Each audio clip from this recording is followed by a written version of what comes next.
Well, good morning, Venture. You can say good morning back. Good morning. It's good to see you today. If you're online, welcome. May I say, if you're still online, you are missing the feel of this room. I so encourage you to come back in on the property, in the building for this experience. I always say that whenever we move a person in for the first time, they always say the same thing. I feel worship. I feel worship. So if you're online, we'll hope that you'll make that switch here pretty soon. The first Sunday of November, 1976. I know many of you were not born yet. A 23-year-old and his wife began what is today 45 years of full-time ministry in the local church. Thank you. Quite honestly, I didn't know a lot about ministry when I started. And little did I know what I would experience over these past 45 years, but let me just tell you, it is a great ride. I highly recommend full-time ministry to anybody who God has been calling. But here we are 45 years later. I'm a lot older. I have a lot less hair, but hopefully a lot wiser. One of the benefits of being in the ministry for 45 years is I've had a front row seat to watch changes in both American culture and the American church because we are a subset of culture. The changes I've seen in America, really, especially in the church, fall into two major categories. Over the 45 years, I've seen this. There have been some minor changes. I mean, really minor changes. There are things like worship style, church building design, the size of churches, and how the preacher dresses. I would never preach in a three-piece suit ever again in my entire life. And in the great scheme of things, these are really minor things, although for some, they're major at the moment. But they really are always changing throughout church history. But then there have been some major changes. These are the changes that actually impact how you and I understand ourselves and how we understand this thing we call church. And that's the change I'd like for us to spend some time today looking at. Because while there are some great things happening in churches, when I started in ministry 45 years ago, I could never have imagined a complex like this. It's one of the great blessings. But there are some really serious concerns that are taking place in American churches today. And so to make a complicated issue easier to understand, as you entered in, you received one of these, it says token in my script, but it's actually a poker chip. Yeah, we're handing out poker chips at church. This token that will help you understand a major change that has taken place over the past 45 years that I've been in ministry. And this major change has to do with the letter E. As you see on the front of it, what do you do with E? Now, as you know, in grammar, where you put a vowel really matters. But first you have to remember to put the vowel in. So how many of you remember this image from earlier in the year for IU football? Can we bring up? Yes. This was a classic moment in Indiana. As the team ran out of the huddle, out of the tunnel in the first week, they pictured this. Does anybody understand what's going on here? What's missing? A vowel is missing. There's no A, which was, complete embarrassment to IU fans, but Purdue fans absolutely loved every moment of it. Yeah. And how about Purdue winning last night? Was that not an amazing miracle? Yeah. And my Tennessee Volunteers also beat those people from Kentucky. So, this is a milestone moment for most of us here in the room today. Where we put vowels is important. First of all, you want to put them in, and then you want to make sure they're in the right place. Well, as people who follow Jesus, where we put the E becomes the lens we use to see and decide almost everything in life. So take out your token and let's figure out where to put the E in our lives.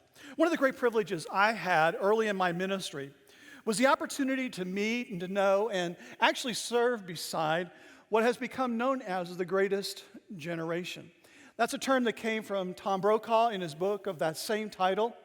And the reason that they're called the greatest generation is because they're born somewhere between 1900 and 1927. So they're my parents' generation. And when I started in ministry, many of the leaders of the church I served in Pennsylvania were of that generation as well.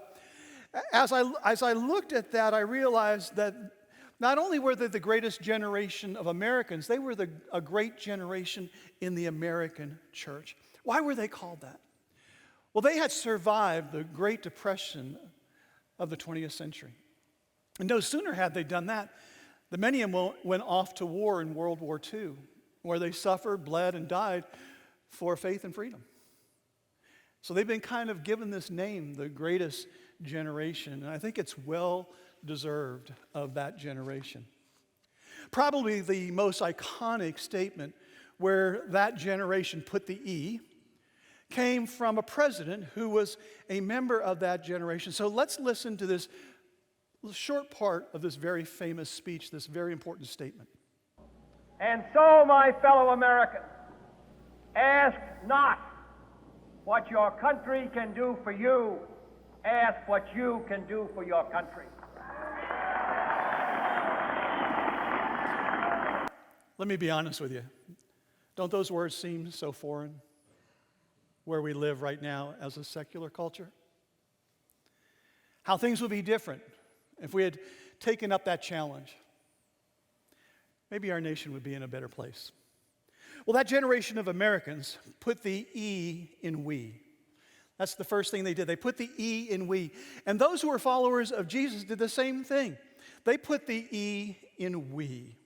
The characteristic that made the greatest generation of Americans also made the great generation of Christians because they had a deep we view of the local church. And as I look back at that generation of Christians, I realize that they had a deep willingness to sacrifice for the we. And they had a great willingness to serve the we. In fact, many churches that exist today owe their very existence to that generation of disciples. One of those churches is where you're sitting today. In 1968, part of the leaders who gave birth to our congregation were from that generation, the great generation. And they planted a new church in Carmel, Indiana. And it was at first called Woodland Springs Christian Church. And then that group of people moved to this location. It became known as Hazeldale Christian Church. And now we call ourselves Venture Christian Church. But hear me, we stand on the shoulders of that generation. We've showed up based upon their willingness to sacrifice for the we and their willingness to serve the we. And we're just very fortunate to be the current generation of we. That generation of Christians put the E in we, just like the first generation of Christians who followed Jesus.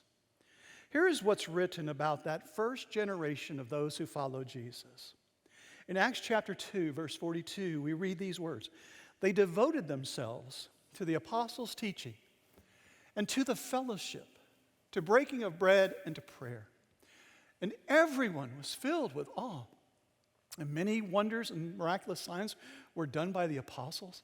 All the believers were together and had everything in common. Selling their possessions and goods, they gave to anyone as he had need.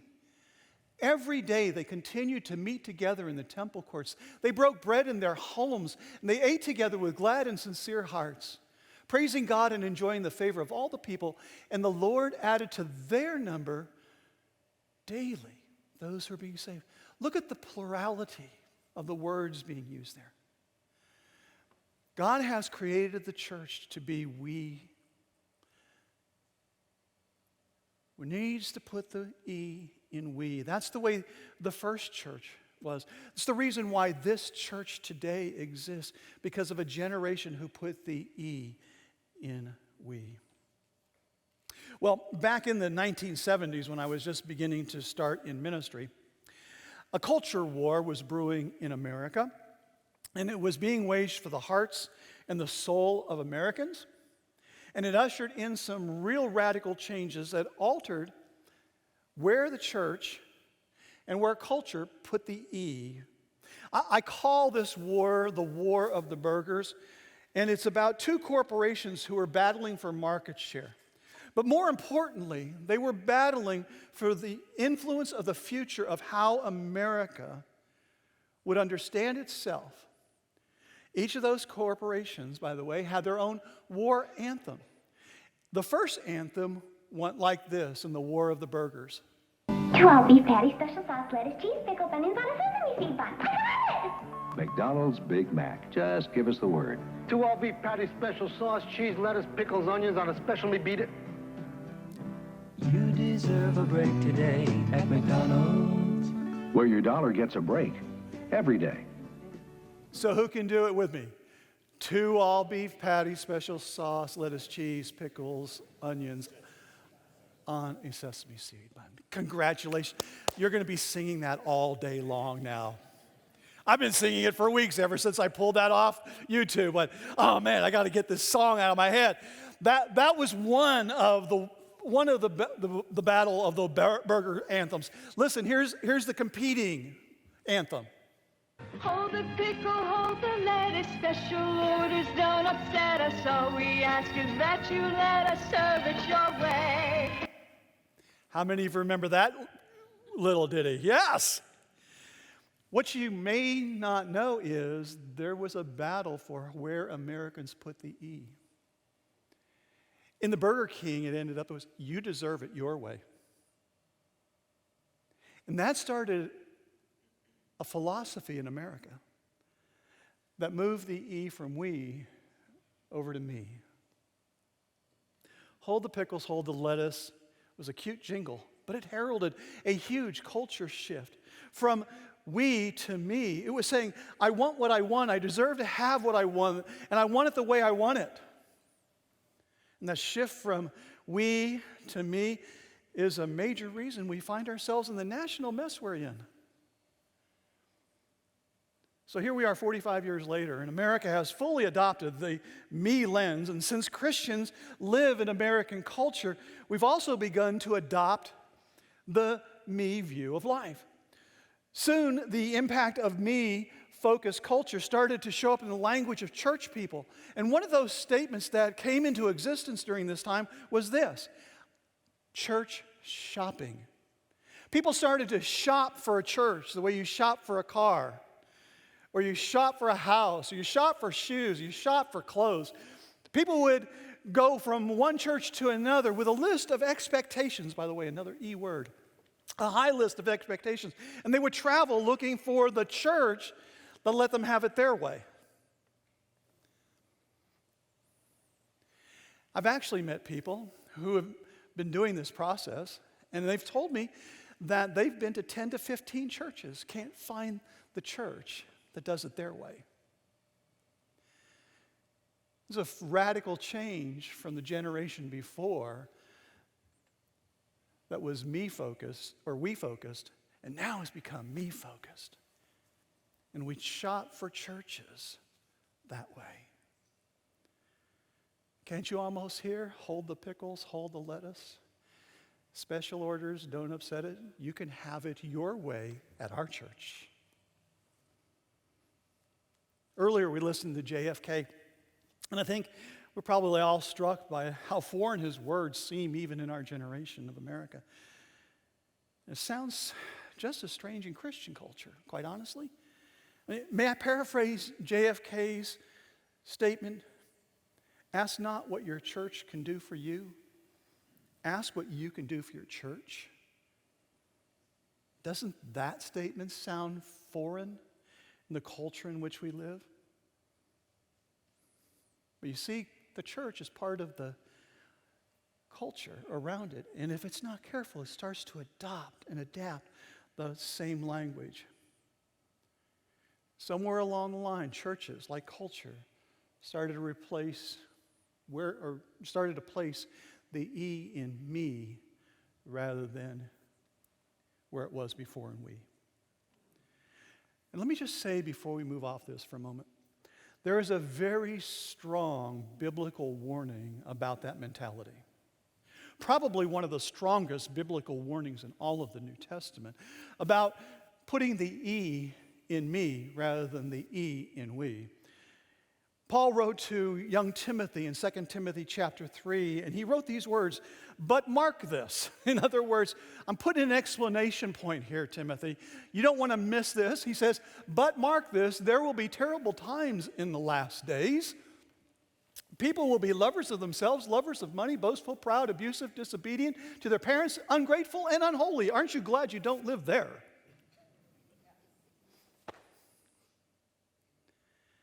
Now, I want to say a few words about that phrase, last days. Now, I fully understand what Paul is talking about. He's talking about in the last days of human history, this is the way life is going to be. And for a number of reasons, people always think they're in the last days.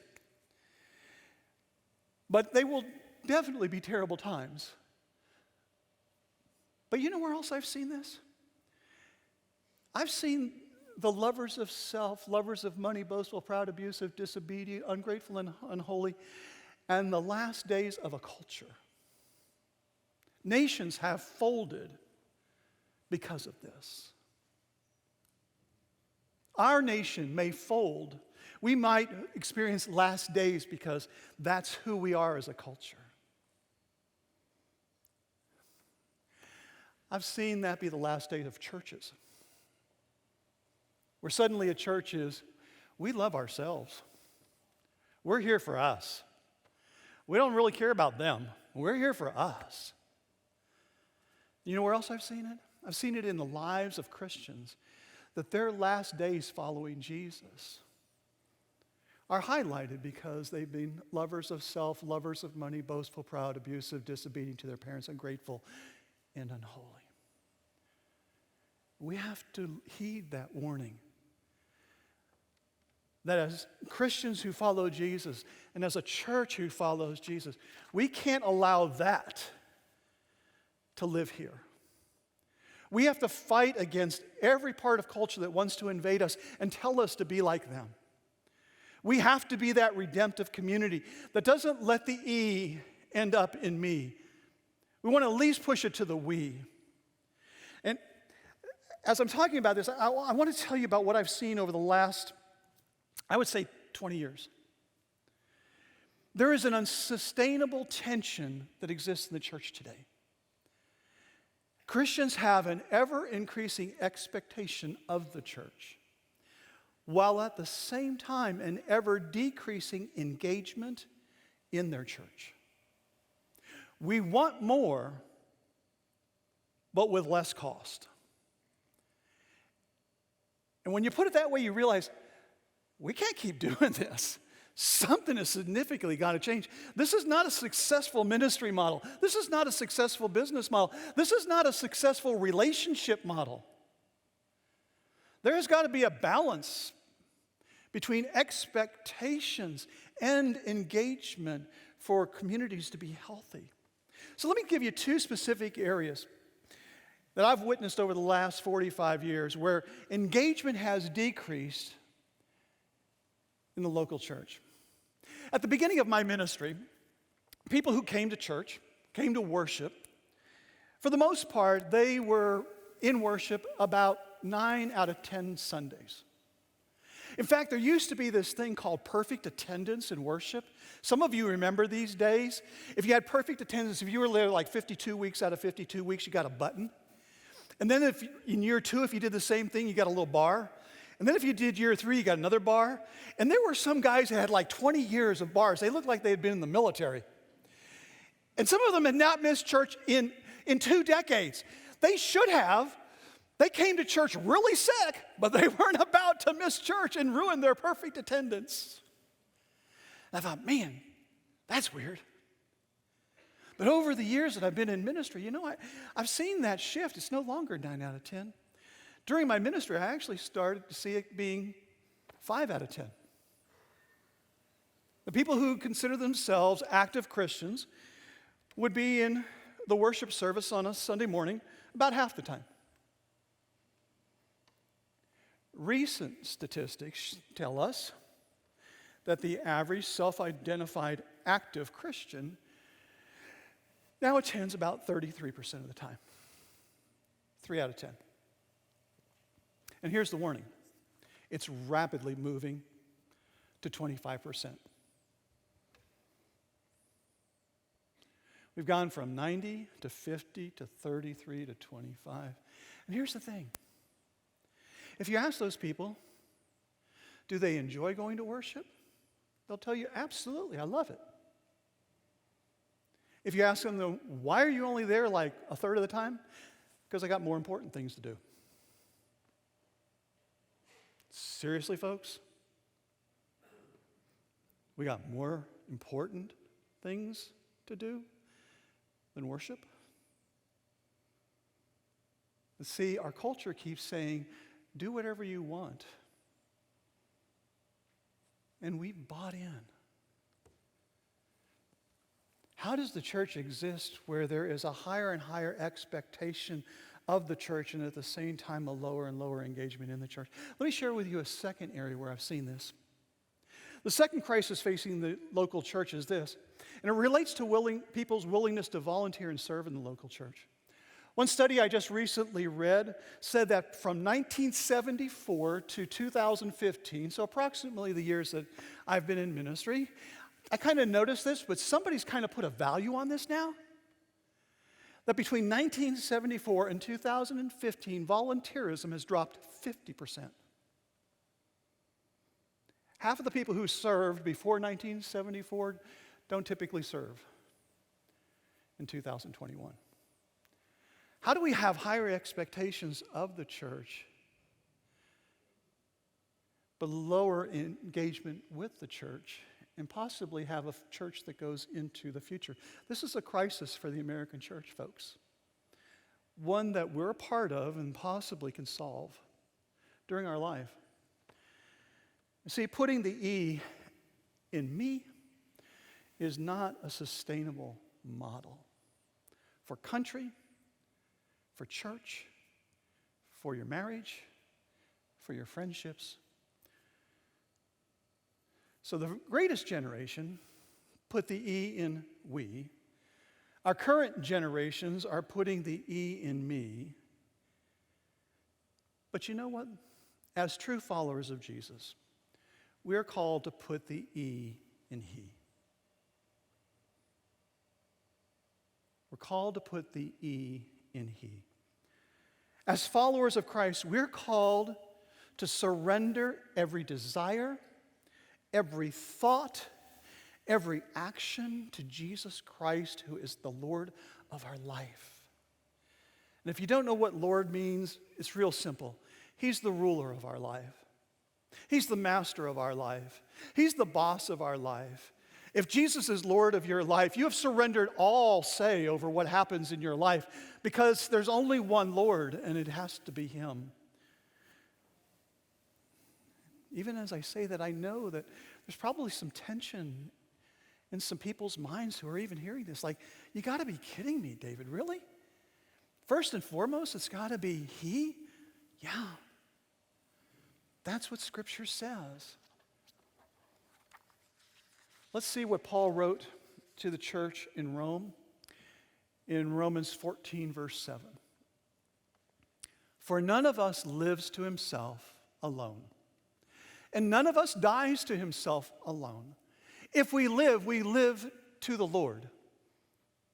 And if we die to the Lord.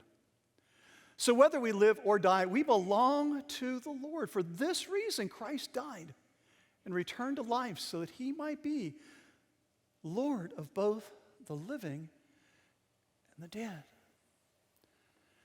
So I've intentionally designed the back of your token today to reflect how you should be looking at life. First, you should be putting the E in he.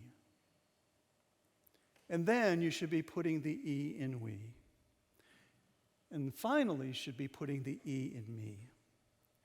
Because here's what I can tell you. If you use that as you work through every decision of your life, you will be a follower of Jesus Christ.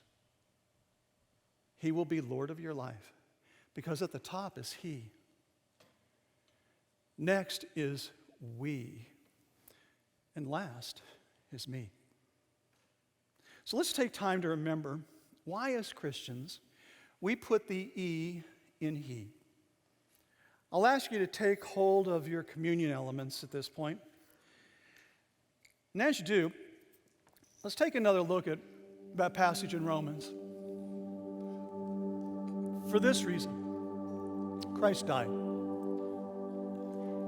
Christ died. And returned to life so that he might be Lord of both the living and the dead. So if you'll open up the side of this container that holds the bread, take the bread out. Hear these words that Jesus says to his disciples. This is my body, which is broken for you. I'm your Lord. So I'll ask you to kind of look at that verse. Read it over a few times. And when you're ready to proclaim him Lord of your life,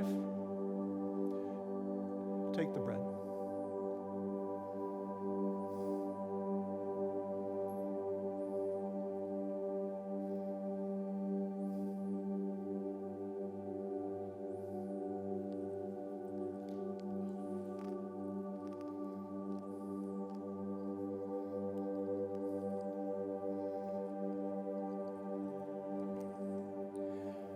Now, if you peel back the lid off the cup, hear these words from Jesus. This is my blood that is shed for you. This is why I am Lord of your life. I'm Lord because I died, and I died for you. Again, take a few moments to read through that passage of Scripture. When you're ready to make Jesus Lord of your life, take the cup.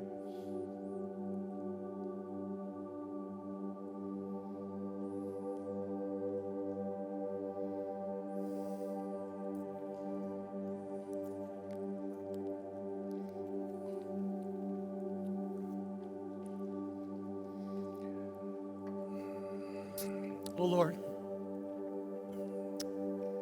you have called us out of culture to transform culture and not to be conformed by culture. You have called us to put the E in he, to put the E in we, and finally to put the E in me. And you rightfully deserve the right to do that because you died and you rose from the dead for us. And you have earned the position of Lord over our lives. And so, Father, remind us whose we are and for whom we live and whom we serve, for who we worship, to whom we give every desire and every thought and every action, all conformed to your lordship over our lives. Father, we love you and we want your church to thrive. But we're facing difficult times. We're getting caught up in the ways of life that are not good for culture, and certainly not good for your followers. And we ask you to help us to proclaim you Lord of our lives and to surrender everything in our life to you. Whether it be our ability to use our talents to serve you, whether it is our finances to bless your ministry and kingdom, whether it is our time on a Sunday morning when we lift our voices and we worship you, King of Kings and Lord of Lords. No one and nothing is more important in our life when you are Lord. And we ask you to make this so among us. And we ask it in his precious name.